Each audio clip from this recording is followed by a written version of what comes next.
do there very well. Oh shoot. Okay, this is this is the second video of today.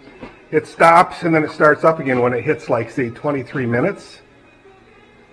I'm gonna put a little bit more in there, but surprisingly it doesn't drop down that funnel worth of beep.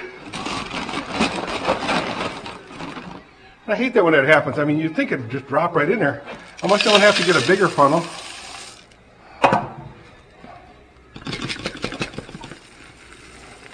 So this is video number 2, by the way, for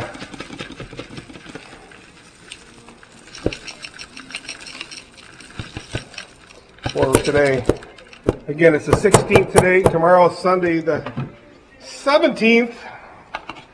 What a concept, yeah? So, there we are. That thing is full. It's going to take a little bit for the for the birds to figure it out. So let's take a look at this bucket here. So every day I'm getting water here. Kathy's thinking it comes, all the pee over here goes underground. It comes up here.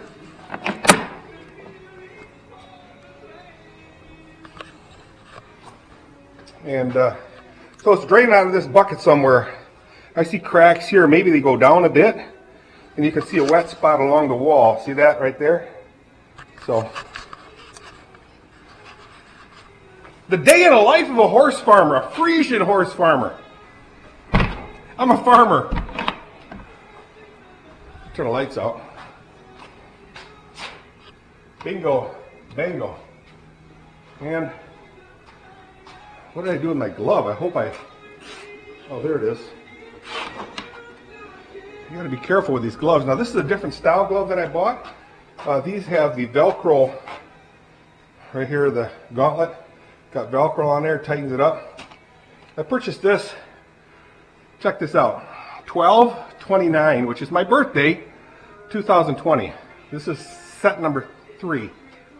So I got it written here and on the one I'm wearing, because you cannot not label them, because people will mix and match them, then they wear differently, and then your whole day is shot.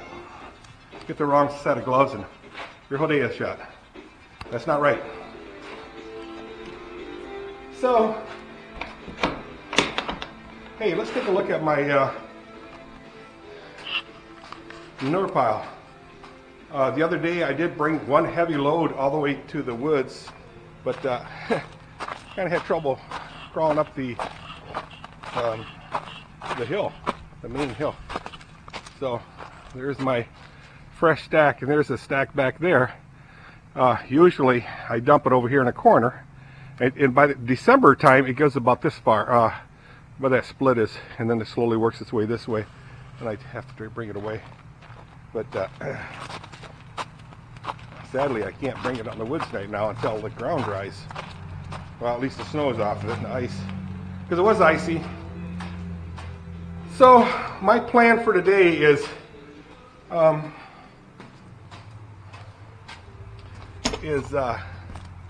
pull the seat out of the driver's seat out of the Corvette, which means I got to turn the power on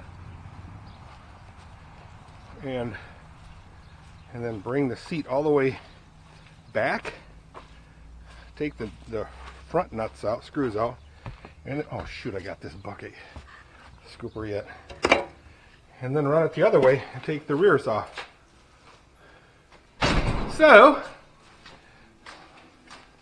but I have some setup stuff to do yet, because I really don't have that good access to it, to the area.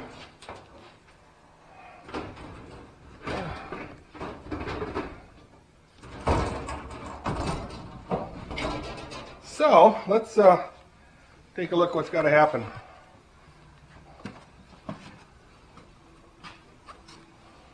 I did put some pads on the pole on the other side. I'll show you. Walk the back side of that. Put the pad over here. You can see the pad on the pole. And then this thing's supposed to hit it, but the door doesn't even open that wide. How sweet is that? So I got to get the key and then run this thing back and forth here. I think I can get at the front ones right now. So that's where I'm at, guys.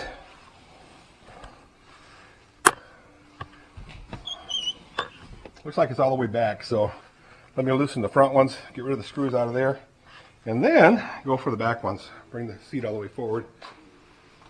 And be very careful I don't break the cables for the power. So what's the weather temperature in here? It's 40 degrees, which is comfortable. However, I haven't moved a whole lot today, so my hands are a little bit cold. Ugh. Motorcycle behind these screwdrivers is Jerry DeYoung's motorcycle. It's a Castle. Nice bike. He sold his 750 Honda to his son. Boo, hiss. Okay, so I'm going to shut this. This is a very short video, guys. I'm going to shut it. I did raise, like I said, raise the Corvette about 3.5 feet high, or 2.5 feet high, and well, about 3 feet. And that makes it really easy to work, you know, at that height, the floor level of the car. All right. Oh man, I'm chilled. All right, see you guys. Bye. Or one last glancing look at the engine. How about that? Yay!